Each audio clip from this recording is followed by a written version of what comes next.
அல்ஹம்துலில்லாஹ் அல்ஹம்துலில்லாஹி வஹ்தா வஸ்ஸலாத்து வஸ்ஸலாமு அலா ரசூலில்லாஹ் முஹம்மது இப்னு அப்துல்லாஹ் வ அலா ஆலிஹி வ அஸ்ஹாபிஹி வ அத்பாஇஹி வ அஹ்லி பைத்தி அஜ்மஈன்.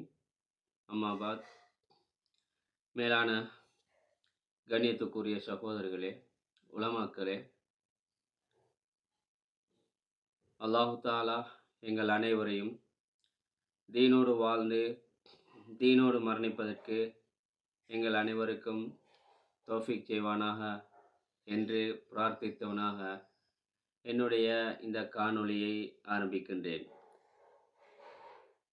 எங்களுக்கு தெரியும், இந்த உலகத்திலே பல வகையான மார்க்கங்கள், பல வகையான சமயங்கள் இருப்பதை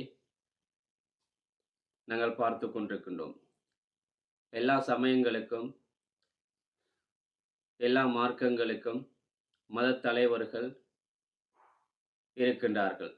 பௌத்த மதமாக இருந்தாலும், கிறிஸ்தவ மதமாக இருந்தாலும், இந்து மதமாக இருந்தாலும், ஏனைய மதங்களாக இருந்தாலும், எங்களுடைய இஸ்லாமிய மார்க்கமாக இருந்தாலும், எல்லாவற்றுக்கும் எல்லா சமயங்களுக்கும் ஒவ்வொரு மதத் தலைவர்கள் இருக்கின்றார்கள். இந்த மதத் தலைவர்கள் எதற்காக வேண்டி, எங்களுடைய பாஷையில் சொல்வதாக இருந்தால், உலமாக்கள், ஆலிம்கள் எதற்காக வேண்டி, ஏன் ஆலிம்கள் இந்த உலகத்திலே தேவைப்படுகின்றார்கள், மார்க்கத்தை படித்தவர்கள் ஏன் தேவைப்படுகின்றார்கள், எங்களுடைய சமூகத்தை வழி நடத்துவதற்காக வேண்டி உலமாக்கள் தேவைப்படுகின்றார்கள். நபி ஸல்லல்லாஹு அலைஹி வஸல்லம் அவருடைய வருகைக்கு பின்னால், நபி ஸல்லல்லாஹு அலைஹி வஸல்லம் அவருடைய வஃபாத்துக்கு பின்னால் நுபுவத் முற்று பெற்றுவிட்டது, வஹி முற்று பெற்றுவிட்டது. அந்த வஹியை சுமந்தவர்கள்தான் உலமாக்கள். அந்த உலமாக்கள் சமூகத்துடைய சீர்திருத்தவாதிகள். சமூகத்திலே நடக்கக்கூடிய பிரச்சனைகள், சமூகத்துக்கு தேவையான எல்லா கட்டமைப்புகள், சமூகத்துக்கு தேவையான எல்லா விடயங்களையும் போதிக்கக்கூடியவர்கள்தான் உலமாக்கள். உலமாக்கள் என்பவர்கள் யார்? அல் உலமாவு வரசத்துல் அன்பியா, அதாவது உலமாக்கள் என்பவர்கள் நபிமார்களுடைய வாரிசுகள். உலமாக்கள் என்பவர்கள் நபிமார்களுடைய வாரிசு வாரிசு சொத்து என்பதாக நபி ஸல்லல்லாஹு அலைஹி வஸல்லம் அவர்கள் சொல்லி காட்டினார்கள்.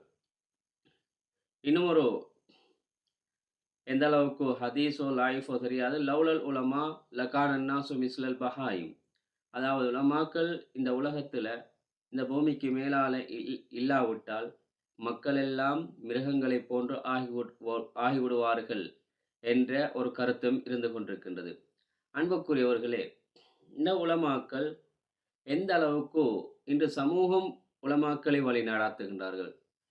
சமூகத்திலே பார்க்கின்றோம், அதாவது போதை வஸ்துக்கு அடிமைப்பட்டவனுக்கு, அதே போன்று விபச்சாரத்தில் ஈடுபடக்கூடியவனுக்கு, அதே போன்று பாவங்கள் செய்யக்கூடியவனுக்கு, அதே போன்று ஆனா என்றும் தெரியாதவனுக்கு இருக்கக்கூடிய கண்ணியம் சமூகத்திலே உலமாக்களுக்கு இல்லாமல் இருப்பதை நாங்கள் பார்த்து கொண்டிருக்கின்றோம்.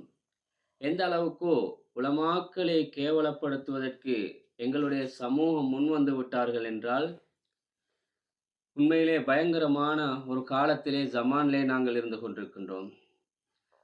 பெரும் பெரும் உலமாக்கள், மூத்த உலமாக்கள் முஃப்திமார்களை கூட கேவலப்படுத்தக்கூடிய அளவுக்கு எங்களுடைய சமூகம் முன்வந்து விட்டது. மாற்று மதத்தவர்கள் அல்ல, எங்களுடைய சமூகமே முன்வந்து விட்டார்கள். ஜமியத்துல் உலமாவுடைய கௌரவ தலைவர் ஷேக் ரிஸ்வி முஃப்தி, யாரை பார்த்தாலும் ஒரு சில யூடியூபர்ஸ்மார், ஒரு சில ஃபேஸ்புக் வீரர்கள் எந்த அளவுக்கு மோசமாக சித்தரிக்க முடியுமோ அந்த அளவுக்கு மோசமாக சித்தரிக்கின்றார்கள். அதே போன்று மூத்த உலமாக்களில் ஒருவர் யூசுப் முஃப்தி, அவர்களை பற்றி தேவையில்லாத இட்டுக்கட்டுக்கள், தேவையில்லாத கதைகளை எல்லாம் ஃபேஸ்புக்கிலும் யூடியூபிலும் பரப்பக்கூடிய யூடியூபர்ஸ்மாரை நாங்கள் பார்த்து கொண்டிருக்கின்றோம். இப்பொழுது இன்னும் ஒருவரை புதிதாக அடையாளம் கண்டிருக்கின்றார், ஹசன் ஃபரீத் மௌலவி அவர்கள். இவர்கள் எல்லாம் சமூகத்திலே உண்மையிலே சமூகத்துக்கு வழிகாட்டியாக இருக்கின்றவர்கள். எவ்வளவு தியாகங்களை செய்கின்றார்கள் சமூகத்துக்காக வேண்டி.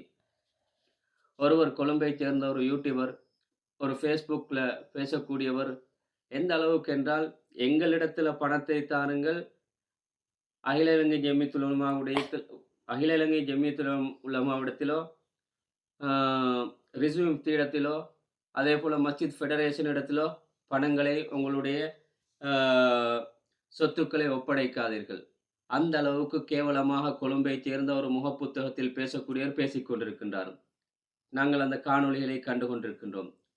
அந்த யூசுப் முஃப்திய, அந்த ரிஸ்வி முஃப்திய, அந்த அகில இலங்கை ஜம்மியத்துல் உலமா இருக்கக்கூடிய கண்ணியமான உலமாக்களை விடவும் இவர்கள் ஏதோ ஆ அதாவது களவு செய்யாதவர்கள் போன்றும், நாங்கள் தான் நிரப்பமானவர்கள், அவர்கள் நிரப்பம் இல்லாதவர்கள் என்று நினைத்து இந்த அளவுக்கு மோசமாக சித்தரிக்கின்றார்கள் மூத்த உலமாக்களை. அல்லாஹ் பாதுகாக்க வேண்டும்.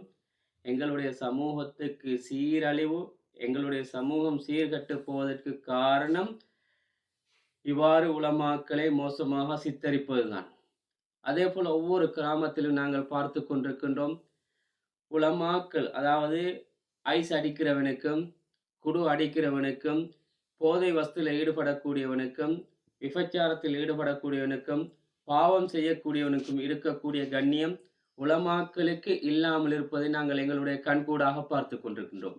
உலமாக்களை எவ்வளவு மோசமான கண் கொண்டு பார்க்கின்றார்கள் என்றால், அந்தளவு கேவலமாக உலமாக்களை நினைத்து மோசமான கண் கொண்டு பார்க்கின்றார்கள். ஒவ்வொரு ஊரிலேயும். அண்மையில் எங்களுக்கு தெரியும். உண்மையிலே இது நடக்கக்கூடாத ஒரு செயல்தான். இது கூடாது என்றுதான் நாங்கள் சொல்லுகின்றோம். 2 உலமாக்கள் பண வசூல் செய்திருக்கின்றார்கள். இது முகப்புத்தகத்திலும், யூடியூபிலும் அதிகமாக பரப்பப்பட்ட ஒரு காணொளியாக இருந்து கொண்டிருக்கின்றது. 2 உலமாக்கள் அல்லது 2க்கு மேற்பட்ட உலமாக்கள் கிழக்கு மாகாணத்தில் பண வசூலிப்பில் போலியான ஆவணங்களை கொண்டு பண வசூலிப்பில் ஈடுபட்டிருக்கின்றார்கள்.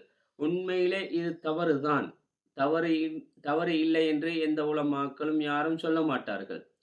ஆனால் நடந்து கொண்ட விதம் பிழை.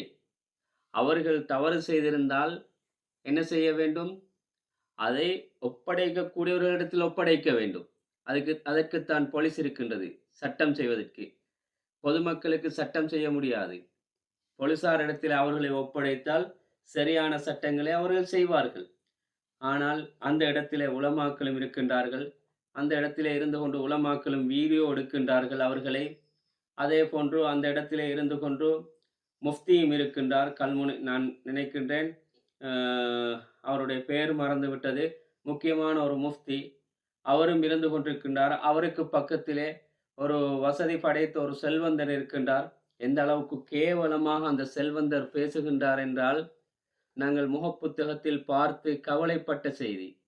எந்த அளவு கவலையாக எந்த அளவுக்கு அவர்களை கேவலப்படுத்த முடியுமோ அந்த அளவுக்கு கேவலமாக பேசுகின்றார். உட்கார்ந்திருக்கக்கூடிய அந்த ஆலிமை பார்த்து, அடே எலும்புடா, என்னமோ அவருடைய அந்த வேலையாட்கள் போன்று. உண்மையிலே தவறுதான். ஆனால் அப்படி உலமாக்களோடு நடந்து கொள்வதற்கு எங்கேயுமே அருகதை அல்ல. அந்த முஃப்தியும் பார்த்து கொண்டிருக்கின்றார். ஏனைய உலமாக்களும் அவர் பேசுவதை பார்த்து கொண்டிருக்கின்றார். ஏன் அவர்களுக்கு தடுக்க முடியாது? அந்த முஃப்தியும் அவருடைய கையாட்களோ தெரியாது என்று நான் நினைக்கின்றேன். யாருடைய அந்த கோடீஸ்வரனுடைய கையாட்களோ தெரியாது என்று நான் நினைக்கின்றேன். அதனால தான் அந்த முஃப்தியும் மௌனமாக இருந்திருக்கின்றார். ஏனைய உலமாக்களும் மௌனமாக இருந்திருக்கின்றார்கள். உண்மையிலே நடந்து கொண்ட விதம் பிழை. அவர்களுக்கு மனைவி, பிள்ளைகள், குடும்பம், அவர்களும் சமூகத்திலே முகம் போட வேண்டும். ஒவ்வொருவருடைய மானம் மறுவாதையை பாதுகாக்க வேண்டும். ஒருவரை மானபங்கப்படுத்துவது காபத்துல்லாவை உடைப்பதற்கு சமன் என்பதாக ஹதீஸ் வந்திருக்கின்றது. அப்படியே வீடியோ எடுத்துக்கொண்டு அவர்களை முகப்புத்தகத்திலே சீரழிப்பது யாராக இருந்தாலும் முறைகேடாக நடந்து கொள்ள முடியாது. ஒவ்வொருவருக்கு ஒரு மானம், ரோசம், மரியாதை இருக்கின்றது. காபத்துல்லாவை பார்த்து நபி ஸல்லல்லாஹு அலைஹி வஸல்லம் அவர்கள் சொன்னார்கள், யா மக்கா, யா காபா, மா அத்தியபக்கி, மமா அத்தியபுருஹிகி. அப்படி சொல்லிவிட்டு, நீ எவ்வளவு மனமாக இருக்கின்றாய், உன்னுடைய மனம் எவ்வளவு அழகானது என்று சொல்லிவிட்டு சொன்னார்கள், ஒருவருடைய மானத்தை மானபங்கப்படுத்துவது ஆகவும் மோசமான ஒரு செயல் என்பதாக நபி ஸல்லல்லாஹு அலைஹி வஸல்லம் அவர்கள் சொன்னார்கள். எனவே அன்புக்குரிய சமூகமே, அன்புக்குரிய சகோதரிகளே, பள்ளி வாயிலில் கடமை புரியக்கூடிய உலமாக்கள் எவ்வளவு கீழ்த்தரமாக நடாத்தப்படுகின்றார்கள் நிர்வாகிகளின் மூலமாக. அ ஒரு சிலர்களை தவிர ஒரு சிலர்கள் கண்ணியப்படுத்துகின்றார்கள். பள்ளிவாயலில் கடமை புரியக்கூடிய உலமாக்கள் இன்று அவர்களுடைய அந்த நிர்வாகத்துடைய அடிமை போன்று நடாத்தப்படுகின்றார்கள். பள்ளிவாயலில் கடமை புரியக்கூடிய உலமாக்களுக்கு ஒன்று அவர்கள் பள்ளிவாயலில் கடமை புரிவதாக இருந்தால் அவர்களுக்கு மனைவி மக்கள் இருக்கக்கூடாது. அவர்களுக்கு பணத்துடைய ஆசை இருக்கக்கூடாது. ஒரு வாகனம் வாங்கிவிட்டால் அதிலே கண் குறிவைத்து விடுவார்கள். இவர் ஒரு ஆட்டோ வாங்கிவிட்டார். இவர் ஒரு வாகனம் வாங்கிவிட்டார். இவரை எப்படியோ டிக்கெட் வெட்டி அனுப்ப வேண்டும் என்று முடிவு செய்து விடுவார்கள். இதுதான் உலமாக்களுடைய நிலைப்பாடாக இருந்து கொண்டிருக்கின்றது. உலமாக்கள் யாரும் பணக்காரனாகவும் இருக்கக்கூடாது. உலமாக்கள் யாரும் வாகனம் வாங்கவும் கூடாது. உலமாக்கள் யாரும் செல்வ செழிப்போடு வாழவும் கூடாது. இது பொதுமக்களுடைய நீதியாக இருந்து கொண்டிருக்கின்றது. பொதுமக்களுடைய நிலைப்பாடாக இருந்து கொண்டிருக்கின்றது. இவ்வாறான விடயங்கள், இவ்வாறான நிலைப்பாடுகள் இல்லாமலாக்கப்பட வேண்டும். எனவே உண்மையிலே ஒவ்வொரு உலமாக்களும் அகில இலங்கை ஜமியத்துல் உலமாவும் கூட அந்த ஆலிம்கள், அதாவது பண வசூலிப்புகளில் மோசடியான பண வசூலிப்புகளில் ஈடுபட்ட உலமாக்களை எவ்வாறு கேவலமாக பேசினார்களோ அவர்களுக்கு அகில இலங்கை ஜமியத்துல் உலமா முக்கியமாக ஒரு ஓர்னிங் பண்ண வேண்டும். இப்படியாக உலமாக்களோடு நடந்து கொள்ள முடியாது. அவர்கள் செய்தது பிழை. சரி என்று நாங்கள் சொல்லவில்லை. பிழைதான். ஆனால் அவர்கள் என்ன செய்ய வேண்டும்? அவர்களுக்கு நினைத்த மாரி ஒருவரை மானபங்கப்படுத்த முடியாது. அவர்கள் போலீசாரிடத்தில் ஒப்படைத்திருக்க வேண்டும். ஒருவருடைய மானத்திலே விளையாடுவதற்கு யாருக்கும் உரிமை இல்லை. எனவே அந்த நிகழ்விலே கலந்து கொண்ட உலமாக்களும் அல்லாஹ்விடத்தில் பதில் சொல்ல வேண்டும்.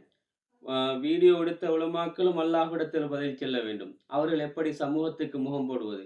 அவர்கள் இந்த உலகத்திலே வாழ வேண்டும். அவர்களுக்கு மனைவி இருக்கின்றார்கள், பிள்ளை இருக்கின்றார்கள், குடும்பம் இருக்கின்றது. சமூகத்திலே முகம் போட வேண்டும். ஏதோ மனிதன் என்ற அடிப்படையில் உலமாக்களாக இருந்தாலும் மாசூம்கள் அல்ல. பாவங்கள் மன்னிக்கப்பட்டவர்கள் அல்ல. அவர்கள் உலமாக்கள் என்றால் தவறு செய்யக்கூடியவர்கள் தான். உலமாக்களும் தவறு செய்யக்கூடியவர்கள் தான். உலமாக்களின் மூலமாகவும் தவறு நடக்கலாம். மௌசூம்கள் அல்ல, நபிமார்கள் அல்ல, மலக்குமார்கள் அல்ல. எனவே உலமாக்களை நீங்கள் மலக்குமார்களுடைய அந்தஸ்தில் வைத்து பார்க்காதீர்கள். உலமாக்கள் தவறு செய்திருப்பார்கள். ஏதோ ஷைத்தான் அவர்களோடு விளையாடி விட்டான். எனவே அவர்களை மானபங்கப்படுத்தியது மிகவும் எச்சரிக்கப்படக்கூடிய, மிகவும் மன்னிக்க முடியாத ஒரு பாவம் என்பதை நான் என்னுடைய காணொளியில தெரிவித்து விடைபெறுகின்றேன். அஸ்ஸலாமு அலைக்கும் வரஹ்மத்துல்லாஹி வபரகாத்துஹு.